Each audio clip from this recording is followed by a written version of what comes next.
Pues buenas tardes, y en realidad lo que vamos a hacer es un resumen de lo que ustedes escucharon y comentar algunos avances que hemos tenido en el tema de embarazos en niñas y adolescentes para su protección. Hemos de empezar diciendo que una de las expresiones más evidentes del impacto de la pobreza y la exclusión es el embarazo en adolescentes. Todas las tasas de fecundidad vienen para abajo, pero resulta que la del embarazo en adolescentes no. Y en vez de venir para abajo, va para arriba. Hoy se sabe que 1 de cada 5 niños y niñas nacidos son de madres adolescentes, entre 15 y 19 años. Pero si nos vamos a Guatemala, que es lo que más nos interesa como país, acá el 25% de los partos atendidos, no embarazos, partos atendidos entre enero y el 30 de agosto, que son los datos que tenemos, es del 25%. ¿Un problema de Latinoamérica traducido a Guatemala? Por supuesto. Esto es el registro de nacimientos según edad de la madre. Y ustedes pueden ver que de enero al mes de julio se contabilizaron 22.067 partos entre los 10 y los 19 años. Y de esos partos, que representan el 25% del total, hubieron 1.448 partos de niñas entre 10 y 14 años. Caractericemos un poco cómo está esto de los embarazos en adolescentes. Primero, las adolescentes copian los modelos y así ustedes van a encontrar bisabuelas de 45, abuelas de 30 y madres embarazadas a los 15, como muestra bien la foto. Otra de las características, por supuesto que el embarazo en adolescente rompe los planes de vida. Esta es una pareja que estaba decidida a venirse del interior a la capital, pero como hay un embarazo, él se viene a la capital a ver de qué trabaja y ella se queda en lo rural con su mamá cuidando a su bebé. Y esta foto, que es una de las más significativas, este es un orgulloso padre de 14 años con su recién nacido. Pero la realidad es que el 40% de los embarazos en adolescentes los enfrenta solo la mujer, porque no hay un orgulloso padre como la foto. Porque allí podemos ver la foto de él totalmente emocionado, pero si fuera de la foto viéramos las condiciones de vida que él y probablemente su pareja van a tener y su recién nacido, veríamos que realmente es una situación que se convierte en un problema social y por eso necesita este abordaje. Si hablamos de las características y de la situación, del 90% de los 16 millones de embarazos en adolescentes que se dan en el mundo, el 90% se da en países subdesarrollados.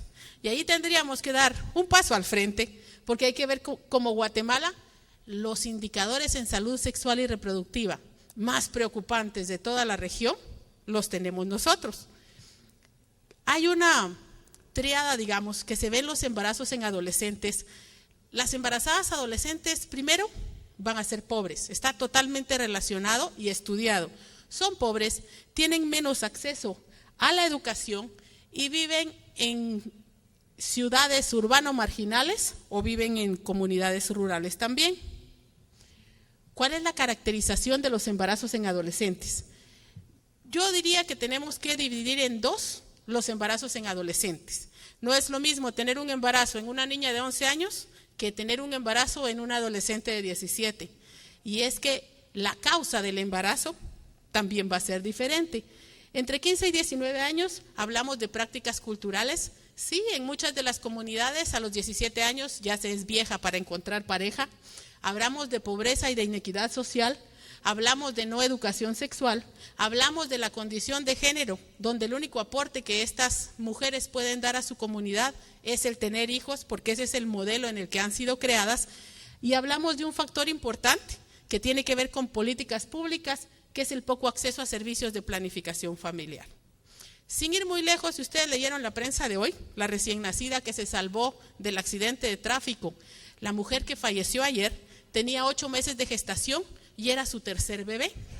Maratón de la Cigüeña, ya que estamos en diciembre, las últimas 2 maratones han habido adolescentes de 16 años que han sido premiadas por haber tenido sus bebés en los primeros segundos del 2012. Preguntarles a ellas de planificación familiar parece que no está dentro de las normas o protocolos o dentro de la costumbre el poderles ofrecer la opción de planificar su familia. Vamos a los embarazos en niñas entre los 10 y los 14 años. Según el marco legal de Guatemala, si hubieran 1.448 partos, tendríamos que tener 1.448 estudios penales aperturados y denuncias, porque el marco legal guatemalteco establece que toda relación sexual con una persona menor de 14 años de edad es violación. No importa que haya consentimiento y no importa que no haya habido violencia física, es violencia.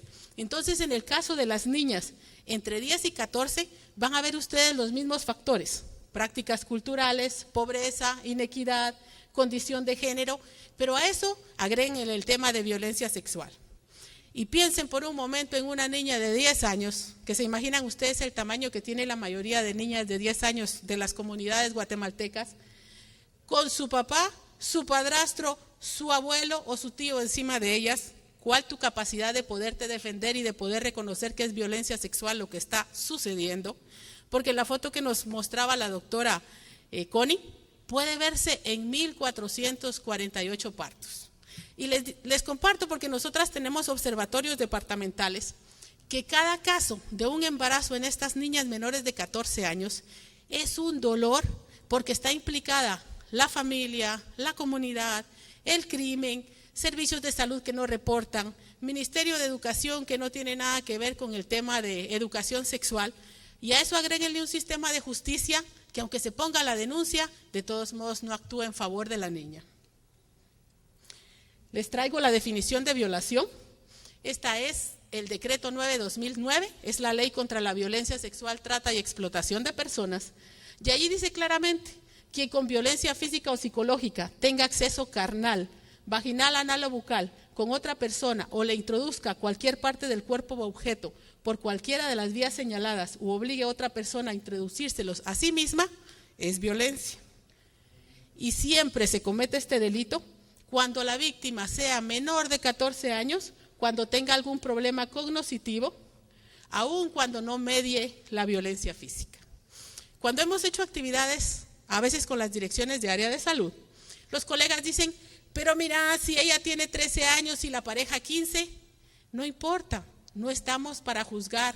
A nosotros nos toca la parte médica y la parte de atención a la salud, que venga el Ministerio Público, la PGN o la PDH y que estudien caso por caso qué es lo que le compete.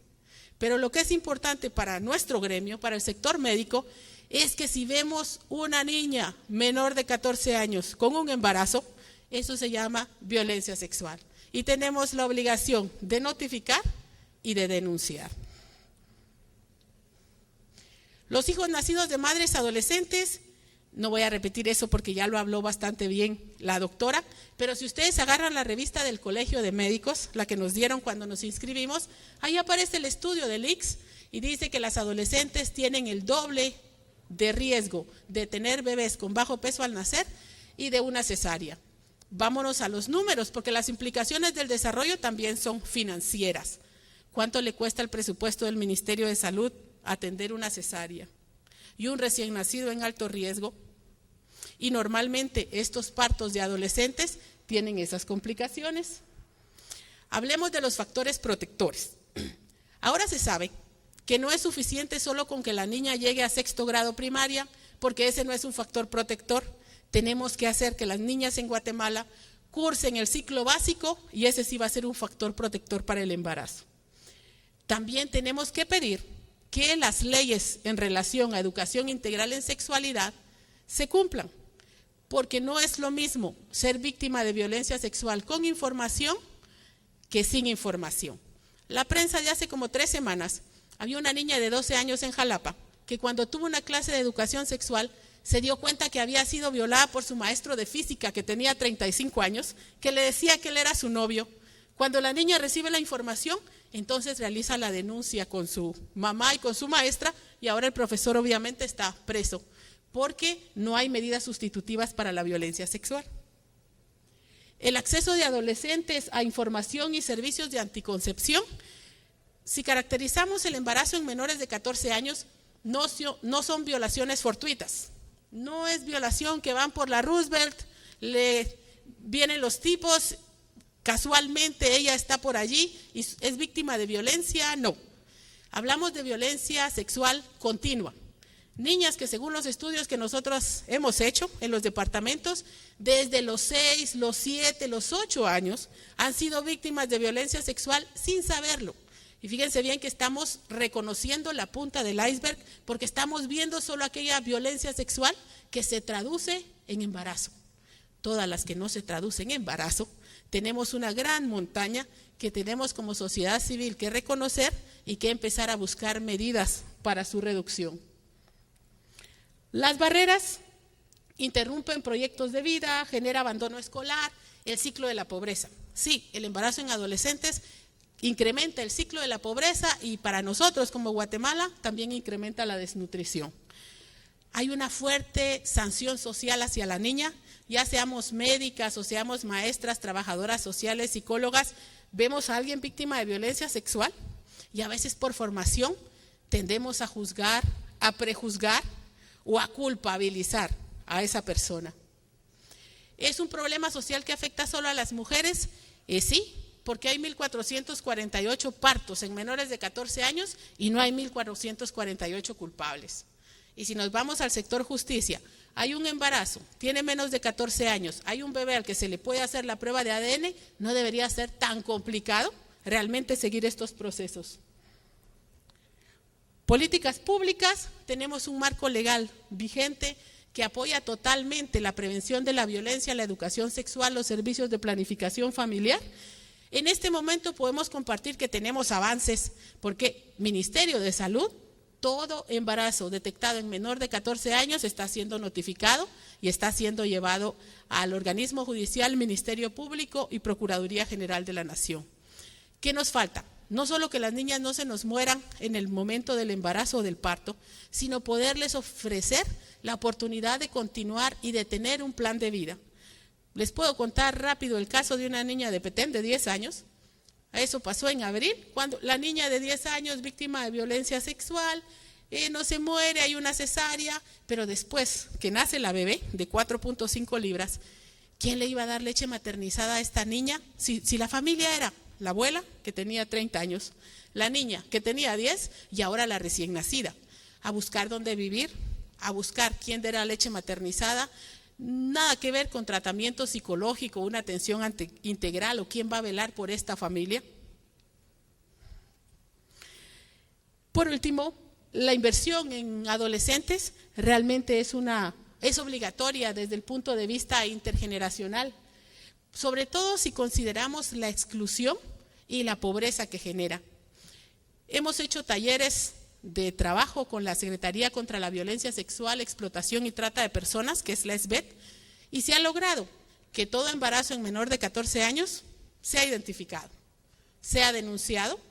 El Ministerio de Desarrollo Social les va a dar bolsa segura y las va a meter en el programa de transferencias seguras como una nueva, digamos que como una nueva estrategia para hablar de protección social. Nos falta la parte psicológica y nos falta la parte de que el sistema de justicia realmente responda, porque tenemos casos donde hay denuncias que se hicieron hace 2 años y el agresor sigue libre dentro de la aldea y realmente la niña sigue cargando con su recién nacido y la familia se ve como más empobrecida.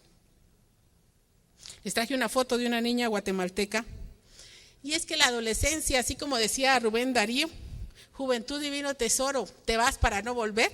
Y a muchas de las personas que estamos acá, todos y todas hemos vivido la etapa de la adolescencia, unas con más alegría, otros con más represión, pero Guatemala es un país joven en el cual realmente debemos invertir en la adolescencia y debemos invertir en que las niñas tengan la oportunidad de tener planes de vida y desarrollarse y no condenarlas, en este caso por violencia sexual.